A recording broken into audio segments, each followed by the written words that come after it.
Whether we notice it or not, we are all playing games. Every decision we make is a game in itself, like what to share, who to trust, when to stay silent, when to stop, when to proceed. Among all these decisions, there is a common element among them. Others. Someone else's actual or potential move. We humans are social creatures. And since we can't 100% fully depend on ourselves for survival, we have always needed others for food, shelter, rest, comfort, for everything. We need someone else. For us humans, this is simply the game of life. But with an academic lens, all these decisions can be analyzed, optimized, and strategized. Branch of mathematics that is focusing on this is game theory. In this episode, we will break down what game theory is, why it helps shaping human survival in history, and how it still drives our choices today.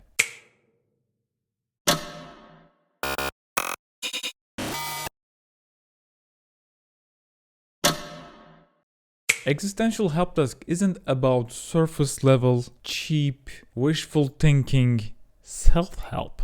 It's about deconstructing and understanding the human experience and human mind without the...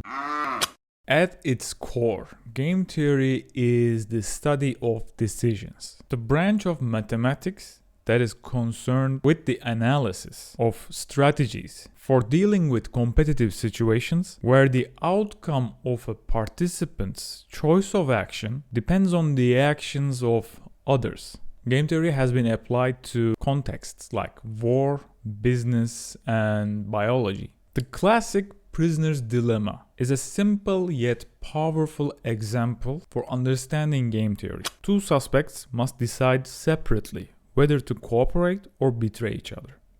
If they both stay silent, they each will get minimum sentencing. If one betrays while the other stays quiet, the betrayer wins big and goes free, and the other is sentenced to 10 years. If they both betray, both lose, just less. The outcome for each depends entirely on the other. Sounds like a riddle, but this is real life. Should I trust this friend with a secret? Should I negotiate or stay silent? Should I cooperate or compete?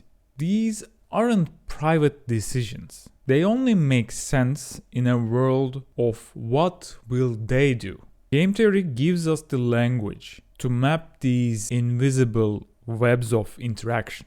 For 99% of human history, survival meant living in groups. In that world, every choice you made sent ripples through the group. Do I share my food with them or hide it for a worse day? Do I fight someone or do I back down? The answer determined not just your outcome, but how the group treated you tomorrow and the next day. Our brains were developed inside this constant web of interdependent situations. So even today, our brains can stop predicting what others might do or might think. It runs silent simulations in the background. If I say this, how will they react? If I choose this path, who will support me and who will leave me? If I post this, what will people think of me? We run these models in our head because they were once the difference between life and death. It's how our nervous system learned to survive among others. Fast forward to today, and the game theory is running beneath every system we know. Every negotiation, every pricing, market, alliances, betrayals, coalitions, mergers, separations, marriages. They are all similar to prisoner's dilemma, but with another costume. We experience situations like this every day. It's the hidden code underneath every human interaction. Now you may use this methodology to understand your choices better and make clearer and better decisions. For me, there is another important takeaway from this. Game theory easily demonstrates that even your most personal choices aren't really isolated. They are all tangled in expectations, actions, and reactions from others. Therefore, you don't fully control your decisions in that sense. Yes, you're the one making the decision. But the factors of that decision are fully dependent on others. So your surroundings shape your decisions and slowly shape your personality. Something to think about. If this video benefits you in any way, this is Existential Help Desk.